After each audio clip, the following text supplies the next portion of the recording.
Hello and welcome to my channel. Go ahead, hit the like, hit the share, subscribe if you haven't already. It just amazes me how all these people have bypassed all this subliminal programming that have been pushed upon our children through these cartoons and other programs that we so love, by all these individuals hiding their misdeeds. But what's also amazing to me is how people bypass how technology has advanced so much that now these predators are out here taking advantage of our children. Think about all these children who've now come to social media like TikTok and never know the ill intent of these people behind these profiles that intentionally start these pages to entice these children. But what happens when things happen that you're not even aware of? People have to really monitor the activity of these children nowadays. Watch this clip and I'll be right back. They're some of the most popular platforms for teens, now getting a new audience, Congress.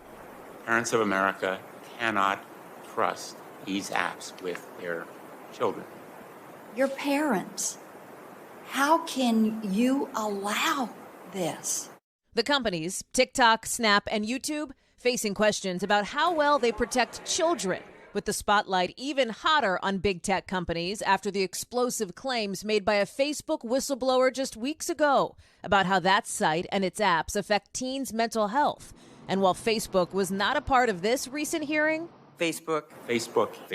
It came up plenty as the other platforms worked to distance themselves. TikTok is not a social network based on followers. We do not support features such as comments or live chat. Snapchat was a decidedly different platform that was private, where people could come and actually talk to the friends that they have in real life.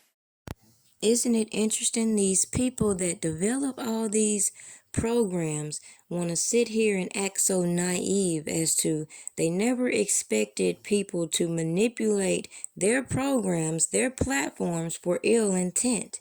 So when it comes to things like TikTok and Facebook, yeah, it might have been designed for friends to stay in contact.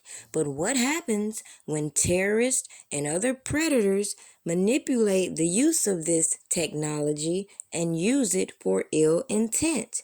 This is the liability in which these corporations have to take responsibility of, because we all know that these children are young and impressionable, especially when they go through a rebellious age. So who's to say if they don't get a message in their inbox and try to sneak off and meet these individuals? And this is why I call out bullcrap when I see all these nonprofits emerging with so much time to focus on other things that are irrelevant instead of trying to enlighten these children and support them in their ambitions. Instead, we see all these people being over-sexualized. We see women being thrown into this sugar baby mentality, and no one is being pushed to actually work hard for the things that they desire. Instead, we see this microwavable ambition from these children.